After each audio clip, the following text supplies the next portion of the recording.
جی اچھا میں اس پاکستان والی گفتگو کو منیب صاحب کی طرف لے کر جانا چاہوں گا. منیب صاحب یہ دونوں امیدوار ان کا اگر کمپیریٹیو انالیسس کیا جائے تو ظاہر ہے اس وقت پاکستان ہمارے حساب سے اور ظاہر ہے بہت سارے انالسٹ کے حساب سے, آپ کا میں اس پہ ٹیک چاہوں گا, فارن پالیسی کے حساب سے پاکستان اس وقت کوئی ترجیح نہیں ہے امریکہ کی ترجیحات اس وقت اور ہیں. تو یہ دونوں امیدوار جو ہیں ان کا کمپیریزن کیسے کرتے ہیں؟ if they win what will be the relationship with Pakistan؟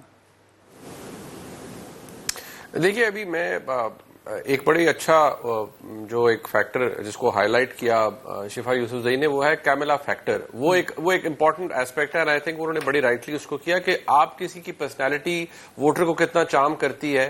آپ کو یاد ہوگا جو آخری مقابلہ ہوا ڈونلڈ ٹرمپ کا اس طرح سے جب وہ 2016 میں منتخب ہوئے امریکہ کے صدر تو ہلری کلنٹن تھی ان کے مقابلے میں. سو وہ نیچرلی وہ ایک فیکٹر ضرور تھا although she lost but obviously she lost with a lot of grace or she played to win یا either she contested to win but she lost.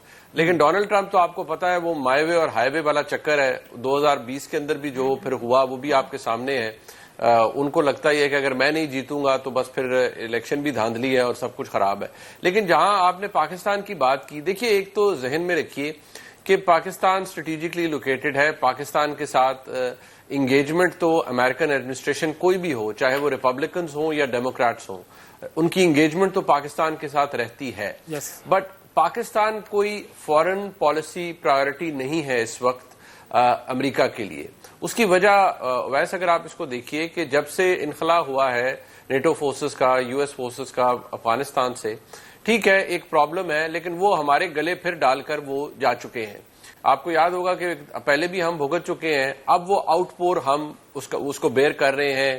اب safe havens T T P کے اس وقت افغانستان کے اندر موجود ہیں اور ہم اس سے دوبارہ لڑ رہے ہیں اس پورے ایک نوشن کے ساتھ, اور جس طرح سے پھر وہ آؤٹ پور پاکستان کے اندر ہوتا ہے وہ بھی ہمیں نظر آ رہا ہے. سو ابھی تو ہماری کوئی پرائیورٹی نہیں ہے. اوور آل لگتا ہے ایسے ہی ہے نا کہ میرے خیال میں امریکہ کے پاس اگر آپ اس وقت دیکھیں تو ان کے پاس اپنے کافی کی ایشوز ہیں جن کو انہوں نے ایڈریس کرنا ہے.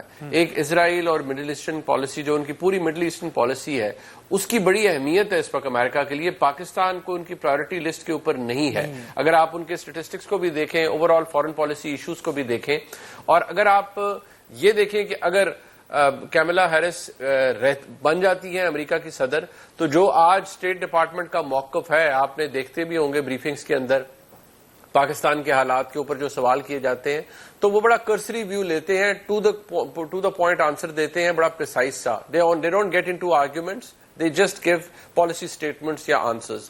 whereas جب ڈونلڈ ٹرمپ آئیں گے تو مجھے اس میں کوئی بہت ریڈیکل تبدیلی فی الحال آتے ہوئے نظر نہیں آتی. ہاں یہ ضرور ہے کہ Donald Trump he is increasingly flippant with his tongue, like وہ کسی وقت بھی کچھ بھی بول سکتے ہیں, کچھ بھی کہہ سکتے ہیں, آف دا کف کو ایسی بات کر سکتے ہیں جو کہ ایک کسی بھی جو ایک پروٹوکال ہے اس کے خلاف ہے. وہ وی کی ناٹ پریڈکٹ, بٹ مجھے نہیں لگتا کہ کوئی بہت بڑا شفٹ آ جائے گا ایون اگر Donald Trump becomes the president of United status.